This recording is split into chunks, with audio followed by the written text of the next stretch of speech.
Au Cameroun, le Gnétoum, plante que l'on retrouve dans la forêt, a de nombreux usages auprès des peuples de la forêt. C'est l'un des plus importants produits forestiers non ligneux que l'on retrouve ici.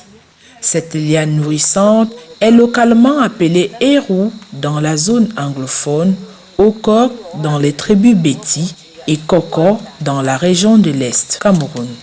Il existe 30 espèces de Gnétoum dans le monde, mais seulement 2 d'entre eux sont présents en Afrique. Il s'agit ainsi de Gnétoum bucolianum et Seleuthis africana.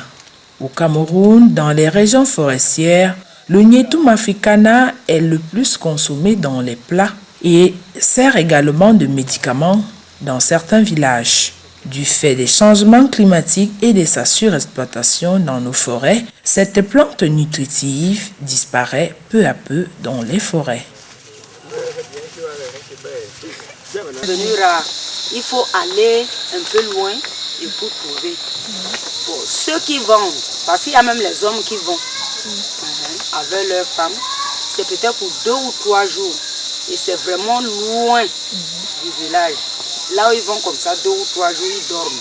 Ils font 2 ou 3 jours là-bas. C'est alors qu'ils vont ramener peut-être une grande quantité, peut-être une cuvette ou un sac. C'est là alors qu'ils viennent vendre. Donc, à côté comme ça, on ne peut trouver pas. Le Gnétoum est devenu rare à côté. Vous entendez devant. C'était la phase d'expérimentation, et donc les gens qui vont persévérer pourront avoir la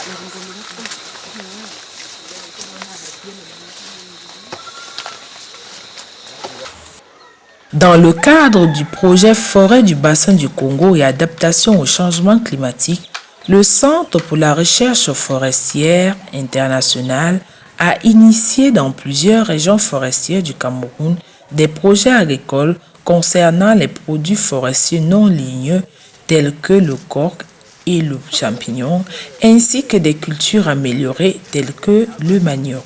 Les villages ont été choisis à travers le pays. Il s'agit ainsi d'un Kolé-Vodo dans le département de la Léké, région du centre, de Mandungé, Mopo et Dialabekoué dans le département de la Bumba et Ngoko, région de l'Est. Il y avait un organisme, quoi, n'est-ce pas? Le CIFOR. Bon, il avait ces gens d'abord au niveau de. Après Douala, là, c'est à Limbé. Ouais, ils sont venus pour nous former.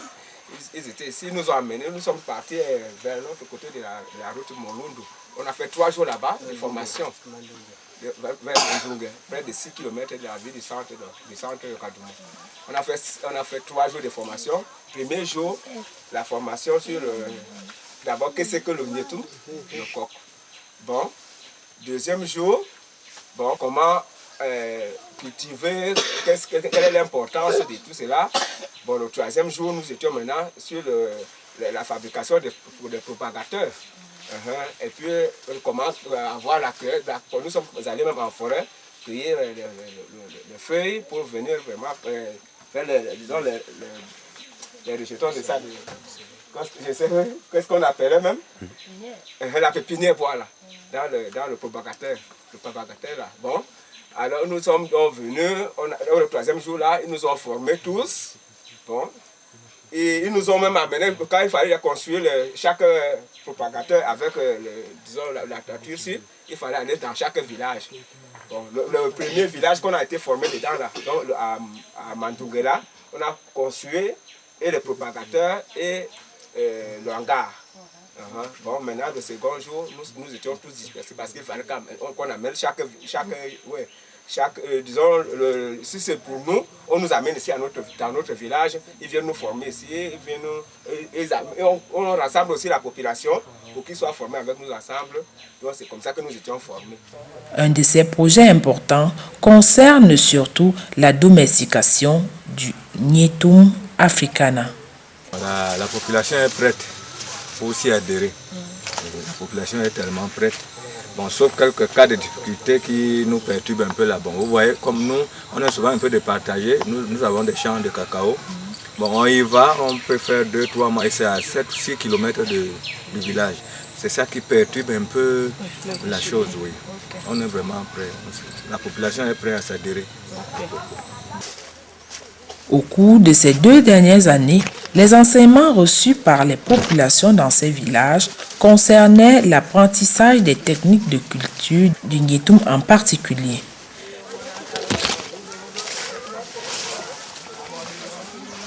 Juste avant la formation même, nous avons été d'abord sensibilisés quelques jours avant par l'OCIFOR. Nous avons suivi cette formation, nous étions au nombre de 7 du village Mendungé et de la forêt communautaire Asmimi.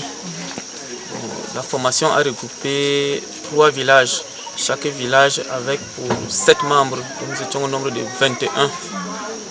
Nous avons suivi une formation.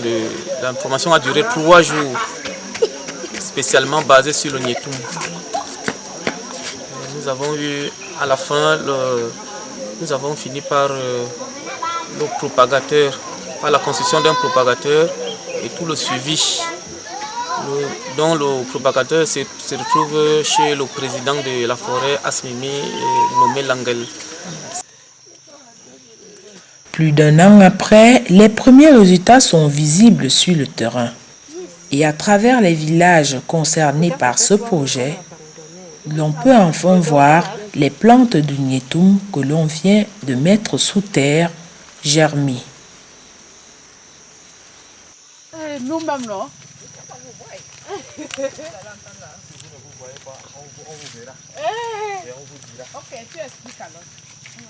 La sensibilisation a été bien accueillie parce que au premier plan, le coco est très important pour nous ici au village.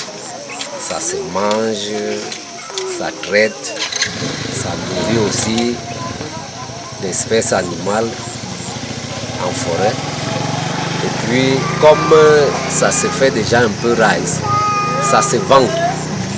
C'est-à-dire ça procure des revenus aux populations pour s'acheter du savon, du pétrole, voire résoudre même certains petits problèmes. La culture du Ngetoum fait donc encore ses premiers pas au Cameroun. L'évolution est peut-être lente, mais les populations prennent enfin conscience que cette plante peut être cultivée au même titre que d'autres. Il y a d'abord eu cette phase de culture. Deuxièmement, il y a eu une phase de coupe durable de ce produit-là, afin que pour que les familles les aient continuellement et de façon durable. Non seulement ça devait permettre la sécurité alimentaire pour ces familles-là, mais également de leur permettre d'avoir de quoi subvenir à certains besoins. La vente dans le marché local et aussi pour la consommation.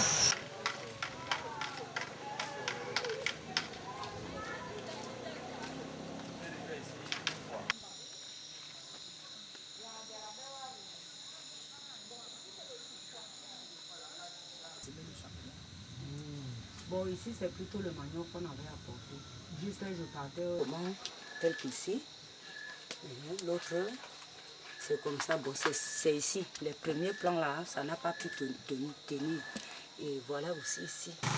L'autre partie du projet, Koufka, concerne notamment les cultures améliorées telles que le manioc.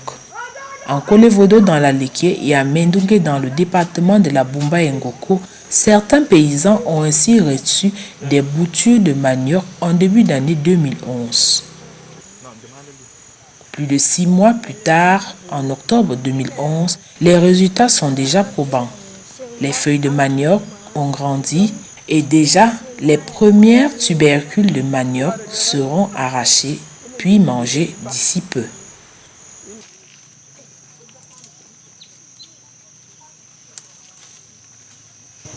La différence est que celle-ci, ça a les grosses feuilles et les têtes là sont aussi grosses. Bon, celle-ci a les petites feuilles, les têtes petites aussi. Bon, ensuite les tubercules là, ils sont des mêmes, mais différents des couleurs de peau. Puisque celle là-bas a la couleur blanche, celle-ci a la couleur rouge, les peaux là. Pour les experts du Centre pour la recherche forestière internationale, à travers le projet du bassin du Congo et adaptation au changement climatique, les communautés peuvent faire face aux impacts climatiques en utilisant leurs ressources naturelles de base dans un écosystème de la forêt qui fournit des biens et des services pour leur gagne-pain. C'est ainsi le cas du Gnetum africana, du champignon et de bien d'autres produits forestiers non ligneux. COFCA est un effort de 3 ans du Centre pour la recherche forestière internationale, financé par le Centre de recherche pour le développement international sous le projet Adaptation au changement climatique pour l'Afrique.